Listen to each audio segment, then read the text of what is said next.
संजय गायकवाड यांनी जे विधान केले ते सध्या चर्चेमध्ये आहे. आपल्यासोबत भाजपचे आमदार श्वेताताई महाले, आपण त्यांच्याशी बातचीत करणार आहोत. ताई, ज्या पद्धतीच्या भाषेचा वापर संजय गायकवाड यांनी केला, कुठेतरी कार्यकर्त्यांमध्ये नाराजी आहे असं त्यांचा सूर होता, पण नंतर मग त्यांची जीभ घसरली अशी पण चर्चा सुरू झाली.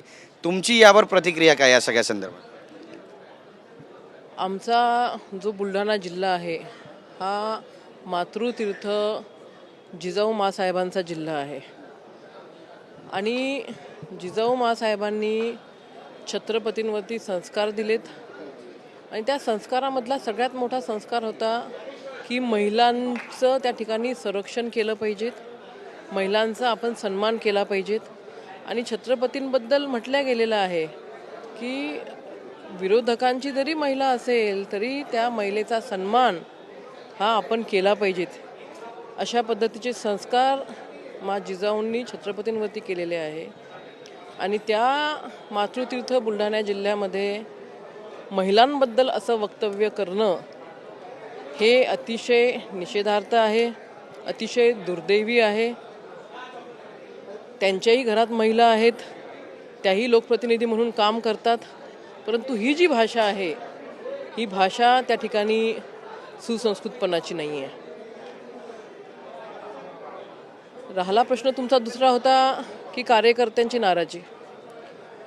माझ्या मतदारसंघामध्ये मित्रपक्षाच्या कुठल्याही कार्यकर्त्यावरती काहीही त्या ठिकाणी नाराजीचा विषय नाही आहे. कुठल्याही मित्रपक्षाच्या कार्यकर्त्यांना त्या ठिकाणी टार्गेट करून काम केलं जात नाही. उलट पक्षी माझ्या मतदारसंघामध्ये जे बुलढाणा तालुक्यातली काही गावं आहेत तिथल्या सरपंचांना शिवसेनेचे कार्यकर्ते जाणीवपूर्वक माहितीच्या अधिकारामध्ये पत्र टाकून परेशान करणं, 2-3 पत्र टाकणं, परेशान करणं आणि मग नंतर त्यांना हळूच जाऊन सांगणं की बाबा संजू भाऊंचा निरोप आहे, तुम्ही जरी चिखली विधानसभेमध्ये असले तरी तुमची पंचायत समिती आणि तुमचं तहसील हे बुलढाण्यामध्ये येतं, तुम्हाला जर का सुरळीत काम करायचं असेल तर शिवसेनेमध्ये पक्षप्रवेश करा.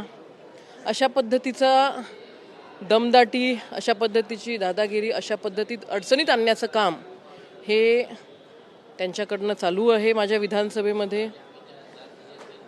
खरं तर निजामशाही गेलेली आहे.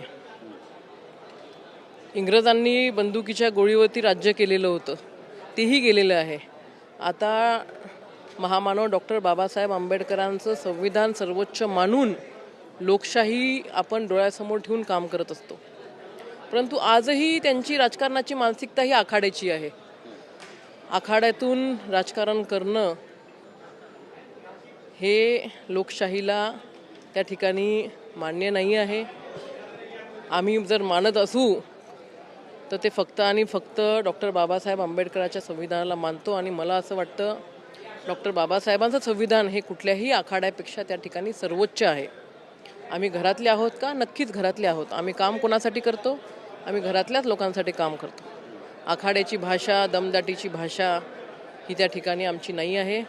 माझ्या चिखली विधानसभेमध्ये मित्रपक्षामध्ये अतिशय चांगल्या पद्धतीचा सुसंवाद आहे. आता त्यांच्या बाबतीत जर बोलायचं म्हटलं तर बुलढाण्यामध्ये भाजपच्या लोकांशी ते कसे वागतात, भाजपच्या लोकांना कसं टार्गेट करतात, काँग्रेसच्या सोबत त्यांनी कसे वागलेले आहेत, कोणाचे डोके फोडलेले आहेत, हाफ मर्डरच्या कोणाच्यावरती केसेस आहेत, बऱ्याचशा गोष्टी आहेत. त्यांच्या मतदारसंघ त्यांना लखलाभ, दुसऱ्यांच्या मतदारसंघात ढवळाढवळ करणे ही काही आमची संस्कृती नाही आहे. महायुतीमध्ये आम्ही आहोत, महायुतीचा धर्म आम्ही पाळला पाहिजेत या विचाराने आम्ही त्या ठिकाणी काम करतो. नक्कीच. पण ते तर म्हणतायत की भाजपच्या कार्यकर्त्यांकडून शिवसेनेच्या कार्यकर्त्यांना त्रास दिला जातोय आणि त्यांचं जगणं त्या ठिकाणी मुश्किल करून टाकलंय. ज्यांचं नाव त्यांनी घेतलं ज्या कार्यकर्त्याचं त्या प्रेसमध्ये, त्या कार्यकर्त्याचं नावसुद्धा त्यांना माहीत नाही. तुम्ही पूर्ण व्हिडिओ बघा. पहिले राहुल बोललेत, नंतर मनोज बोललेत. आता तो कार्यकर्ता होता काँग्रेसचा आणि तो काँग्रेसचा आहे म्हणून जाणीवपूर्वक त्याला आम्ही टार्गेट केलं अशातलाही भाग नाही. तुम्ही सरपंच आहात आणि तुम्ही कुठल्या राष्ट्रीय पक्षामध्ये काम करता म्हणून तुम्हाला अतिक्रमण माफ आहे, तुम्हाला त्या ठिकाणी चोऱ्या माफ आहे असं तर होऊ शकत नाही. शेवटी आपण लोकशाही मानतोय.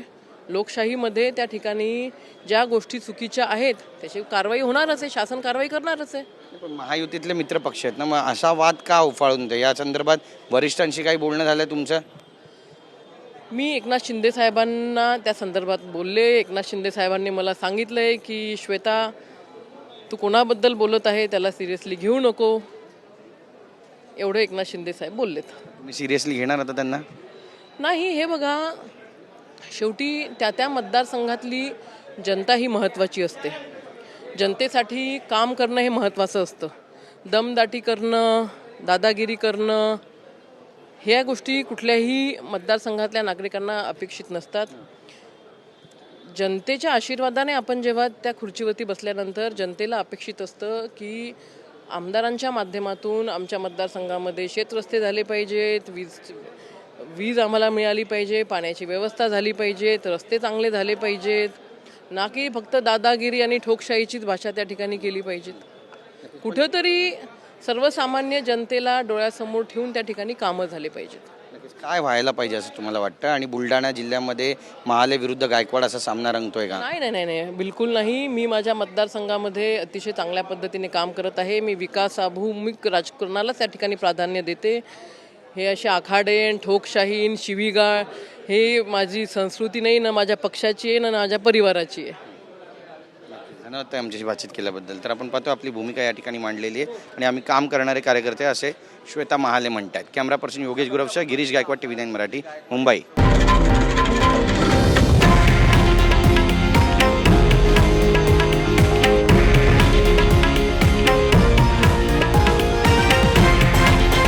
हे आहे देशातील नंबर 1 न्यूज नेटवर्क आणि आपण पाहत आहात TV9 मराठी, एकमेव.